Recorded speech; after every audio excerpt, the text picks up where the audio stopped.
பூரி சப்பாத்தி எல்லாத்துக்கும் ஒரு tasty and healthy side dish recipe பார்க்க போகிறோம். கொண்டக்கடலை மசாலா கறி. வாங்க எப்படி செய்யறதுன்னு வீடியோக்குள்ளே போய் பார்க்கலாம். முதல்ல ஒரு மிக்ஸி ஜார் எடுத்துக்கோங்க. 15 சின்ன வெங்காயம் சேர்த்துக்கோங்க. உங்ககிட்ட சின்ன வெங்காயம் இல்லைன்னா 2 பெரிய சைஸ் வெங்காயம் கட் பண்ணிட்டு சேர்த்துக்கோங்க. 7 பல் பூண்டு, 1 இன்ச் இஞ்சி கட் பண்ணிட்டு சேர்த்துக்கோங்க. இது அப்படியே நல்லா நைஸ் பேஸ்டா அரைச்சி எடுத்துக்கோங்க. அடுத்ததா ஸ்டவ்ல ஒரு ப்ரெஷர் குக்கர் வச்சு ஹீட் பண்ணிக்கோங்க. 3 டேபிள் ஸ்பூன் எண்ணெய் சேர்த்துக்கோங்க. எண்ணெய் நல்லா சூடானதும் பிரியாணி மசாலா சேர்த்துக்கோங்க. நான் 2 பிரிஞ்சி இலை, 1 இன்ச் பட்டை, 6-7 கிராம்பு, 2 ஏலக்காய், கொஞ்சமா கல்பாசி சேர்த்துருக்கேன். பிரியாணி மசாலா நல்லா கலந்து விட்டுக்கோங்க. நல்லா ஃப்ளேவர் வந்ததுக்கு அப்புறமா ஸ்டவ் லோ ஃப்ளேம்ல வச்சுட்டு 1 டீஸ்பூன் மிளகாய் தூள் சேர்த்துக்கோங்க. நான் காஷ்மீரி ரெட் சில்லி சேர்த்துருக்கேன். 1/2 டீஸ்பூன் மஞ்சள் தூள் சேர்த்துக்கோங்க. நல்லா கலந்து விட்டுக்கோங்க. காஷ்மீரி ரெட் சில்லி சேர்த்தா நல்லா ஒரு கலர் கிடைக்கும் சன்னா மசாலாக்கு. நீங்க வழக்கமா பயன்படுத்துற மிளகாய் தூள் கூட சேர்த்துக்கலாம். இப்ப ஏற்கனவே அரைச்சி வச்சிருந்த வெங்காயம், இஞ்சி பூண்டு பேஸ்ட்டை சேர்த்துக்கோங்க. நல்லா கலந்து விட்டுக்கோங்க. ஸ்டவ் மீடியம் ஃப்ளேம்ல வச்சுட்டு ஒரு லிட் போட்டு மூடிட்டு 1 நிமிஷத்துக்கு ஃப்ரை ஆக விடுங்க.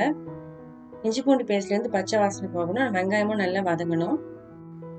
மசாலா அடி பிடிக்காம இருக்க இடையில லிட் ஓப்பன் பண்ணிட்டு நல்லா கலந்து விட்டுக்கோங்க. 1 நிமிஷத்துக்கு அப்புறமா லிட் ஓப்பன் பண்ணிட்டு பார்க்கலாம்.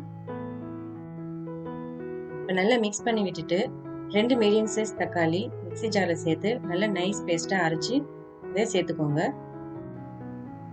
தக்காளி விழுத மசாலாவோட சேர்த்து நல்லா மிக்ஸ் பண்ணி விட்டுக்கோங்க. மறுபடியும் லிட் போட்டு மூடிட்டு 1 நிமிஷம் மீடியம் ஃப்ளேம்லயே வேக விடுங்க. இப்போ லிட் ஓபன் பண்ணிட்டு நல்லா கலந்து விட்டுக்கோங்க.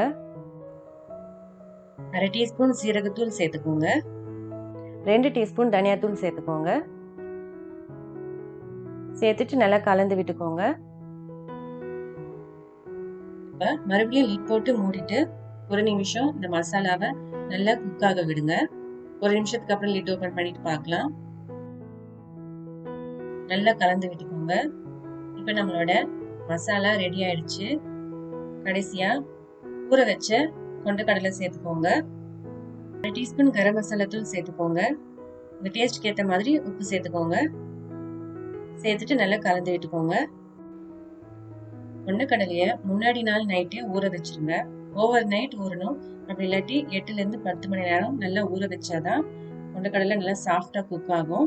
2 முறை வாஷ் பண்ணிட்டு சேர்த்துக்கோங்க. இப்ப தேவையான அளவுக்கு தண்ணி சேர்த்துக்கோங்க. உங்ககிட்ட மெஷரிங் கப் இருந்தா 1.5 கப் தண்ணி சேர்த்துக்கோங்க. அப்படி இல்லைன்னா பெரிய தண்ணி குடிக்கிற கிளாஸ்ல 1.5 கிளாஸ் தண்ணி சேர்த்துக்கோங்க. நல்லா பாயில் ஆக ஆரம்பிச்சிடும். ஸ்டவ் மீடியம் ஃப்ளேமுக்கு மாத்திட்டு குக்கர் லிட் போட்டு க்ளோஸ் பண்ணிட்டு லோ டு மீடியம் ஃப்ளேம்ல 5 விசில் வர வரைக்கும் வேக விடுங்க. ஹை ஃப்ளேம்ல வச்சுட்டீங்கன்னா கொண்டக்கடலை சரியா வேகாது. அதனால லோ டு மீடியம் ஃப்ளேம்ல 5 விசில் வர வரைக்கும் வெயிட் பண்ணுங்க. 5 விசில் வந்ததுக்கு அப்புறமா ஸ்டவ் ஆஃப் பண்ணிட்டு ப்ரெஷர் ஃபுல்லா ஆட்டோமேட்டிக்கா ரிலீஸ் ஆனதுக்கு அப்புறமா ஓபன் பண்ணுங்க. இப்போ நாம லிட் ஓபன் பண்ணிட்டு பார்க்கலாம். பாருங்க இவ்வளோ அழகா சுத்தி நல்லா எண்ணெய் பிழிஞ்சு வந்திருக்கு. அவ்வளோதாங்க, சுவையான சன்னா மசாலா கொண்டக்கடலை மசாலா கறி தயாராகிடுச்சு. கடைசியா கொஞ்சம் கொத்தமல்லி தழை பொடியா நறுக்கிட்டு சேர்த்துக்கோங்க. சேர்த்துட்டு நல்லா கலந்து விட்டுக்கோங்க. பூரிக்கு தொட்டு சாப்பிட ரொம்ப சூப்பரா இருக்கும். நீங்க ட்ரை பண்ணி பார்த்தீங்கன்னா எப்படி இருந்துச்சுன்றதை மறக்காம கமெண்ட்ல சொல்லுங்க. இந்த வீடியோ உங்களுக்கு பிடிச்சிருந்தா லைக் பண்ணுங்க. உங்க ஃப்ரெண்ட்ஸ் அண்ட் ஃபேமிலி மெம்பர்ஸ்க்கு ஷேர் பண்ணுங்க. இதே மாதிரி நான் போடுற ரெசிபிஸ் வீடியோஸ்க்கு யோர் ரெசிபிஸ் டைரி சேனலை சப்ஸ்கிரைப் பண்ணி கூடவே பெல் ஐக்கானையும் ப்ரெஸ் பண்ணி ஆல் ஆப்ஷன் செலக்ட் பண்ணுங்க. மீண்டும் வேற ஒரு சுவையான ரெசிபி வீடியோல நான் உங்களை சந்திக்கிறேன். தேங்க்யூ. பாய் பாய்.